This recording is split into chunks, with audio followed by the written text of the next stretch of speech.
Labour activists in Gorton and Denton are at each other's throats already, and the dust hasn't even settled. Labour's defeat in Gorton and Denton has triggered open infighting.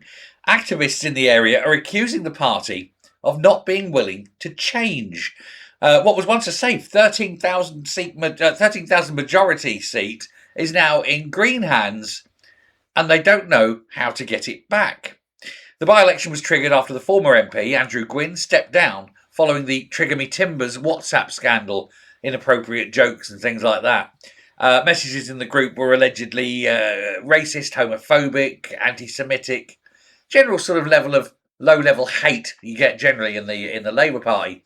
But an independent investigation found that 6 councillors had breached Labour's code of conduct. Number 1 being don't get caught. But this included Brenda Warrington, George Jones, and Alison Gwynn. Alison Gwynn. Yes. But now Labour activists say that those same figures were present at the January the 13th candidacy selection meeting, where Angelica Stoyer was chosen to fight the seat. 2 local activists, speaking anonymously off the record, said their involvement undermined the campaign from the very start. One said the whole reason we're having this by-election is because of the WhatsApp group, and the people involved are now at the selection meeting. It just doesn't make sense. And another one says it shows the Labour Party cannot change. Now, tensions, of course, were already high after the old Andy Burnham debacle, which was blocked by the Labour leadership because he was shit scared of Burnham getting into Westminster because he knew his days would be numbered. Breaking news, they already are. But some allies of the Great Manchester Mayor believe he would have won the seat. In fact, just about everyone thinks he would have won the seat. Even Greens are admitting they'd have struggled to beat him had he stood. But instead, the Greens' Hannah Spencer won. She's a very, very weird woman, multi-millionaire, pretends to be a plumber, but she's not.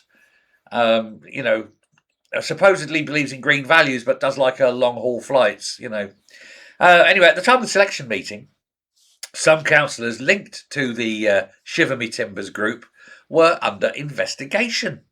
Yet one of them was seen organising sign-ins and later campaigning publicly for Labour's candidate. Critics say that this is just damaging any kind of credibility. Just have to look at Labour's record in office to get all the credibility you need. But supporters of those councillors argue that the complaints were politically motivated. So, hey-ho, swings and roundabouts, politically speaking at least. But the loss of Gorton and Denton is more than just a little local upset. It is a major humiliation for Starmer. It's raising questions about Labour's internal discipline, about sort of leadership decisions. It's opening questions about the whole of the candidate selection process that may need to be overhauled. And it's whether the party truly has moved on from its past controversies, which seems to not be the case. But a seat that Labour once considered safe is gone.